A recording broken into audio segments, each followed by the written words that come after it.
Hi, it's Danny from Danny's Sports Bar here in Pattaya, looking ahead at the week in the world of sports. A few years ago, ESPN in the United States called this week Feast Week. Obviously, Thanksgiving in the U.S. has been associated with football almost since Thanksgiving began back in the mid-1800s. It always has been a football time, football weekend.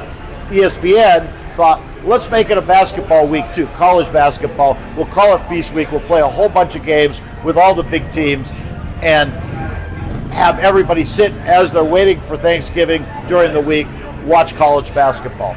We'll have a little bit of college basketball this week, but I'm going to call this Feast Week, steal the name, and we're going to talk not just about college basketball, but we're going to feast on all kinds of sports, including, of course, American football, because it's Thanksgiving Day game, it's Thanksgiving night game here, Packers against the Lions, 1 a.m., big game in the NFC North, and always an interesting day in Detroit, Thanksgiving Day. They play every year on Thanksgiving. Then Friday and Saturday nights, midnight, we'll have college football, and it's rivalry weekend.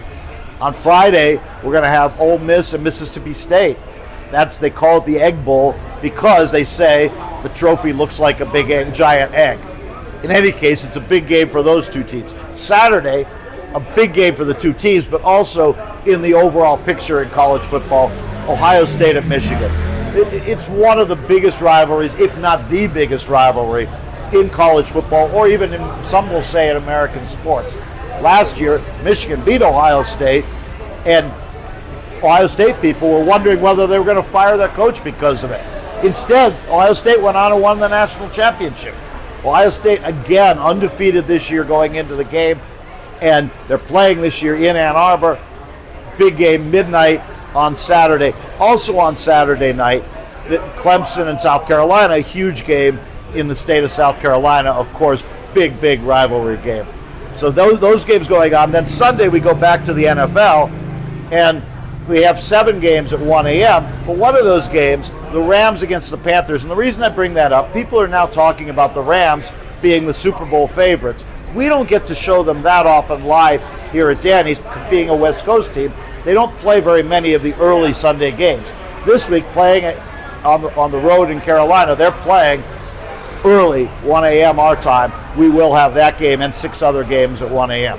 Now we'll go to European football. It's not Thanksgiving in Europe. People don't celebrate it there, but they might as well be, and we can certainly feast on European football this week. We'll start with the UEFA Champions League. Tuesday night, we're talking here on Tuesday, there are 9 games, and 9 games Wednesday, but the games tonight, the feature game at 3 a.m., Chelsea against Barcelona. Big game in that, the way things are going in the Champions League. Tomorrow night, an even bigger game at 3 a.m., Arsenal against Bayern Munich. Really 2 of the dominant teams, maybe the 2 dominant teams so far this year in European football. Bayern Munich, obviously, in the Bundesliga, and Arsenal in the Premier League, are both leading their leagues by quite a bit. So we'll watch them. Also on that night, we'll have PSG against Spurs. We'll have Liverpool against PSV from Holland. We'll have a Real Madrid play. This weekend in the Premier League, we have some games Saturday as always. The bigger games probably on Sunday night, 7 p.m. Manchester United are playing against Crystal Palace. At 9 p.m., West Ham playing Liverpool, a couple of other games that time also. And then the feature game of the weekend in the Premier League, and it's 2 teams we just talked about, Chelsea against Arsenal. Right now, Arsenal have a big lead, but second place in the league is Chelsea. Chelsea playing at home at Stamford Bridge on Sunday night. If they could beat Arsenal, obviously close that gap, and make, even at this early stage, make the Premier League more interesting and make Arsenal's run to this title they've been chasing for years and mostly finishing in second place, make it seem a little less inevitable. But of course, if Arsenal were to beat Chelsea, they'd open up a gap on Chelsea.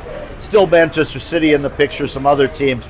But this is, even at this point in the Premier League season, this counts as a very big game. Chelsea against Arsenal. That's 11:30 p.m. on Sunday night. Right about that same time, at 11 p.m. on Sunday night, we'll have Formula One from Qatar. There's only 2 races left in the Formula One season. And speaking of inevitable, as we did with Arsenal, for a while, couple races ago, it looked inevitable that Lando Norris was going to win the driver's title. He's still leading, and he still has a good lead. But with Max Verstappen winning in Las Vegas, and with Lando Norris and Oscar Piastri, the two McLaren drivers, getting disqualified from that race over a technical matter, the race for the driver's title has gotten a little tighter. It's certainly more interesting, and if Max Verstappen were able to win the last two races, a lot of pressure on the McLaren drivers to finish close by at least and not drop too many points. So the Qatar Grand Prix, 11 p.m. on Sunday night, right near the end of what we're going to call Feast Week. Come see us here at Danny's.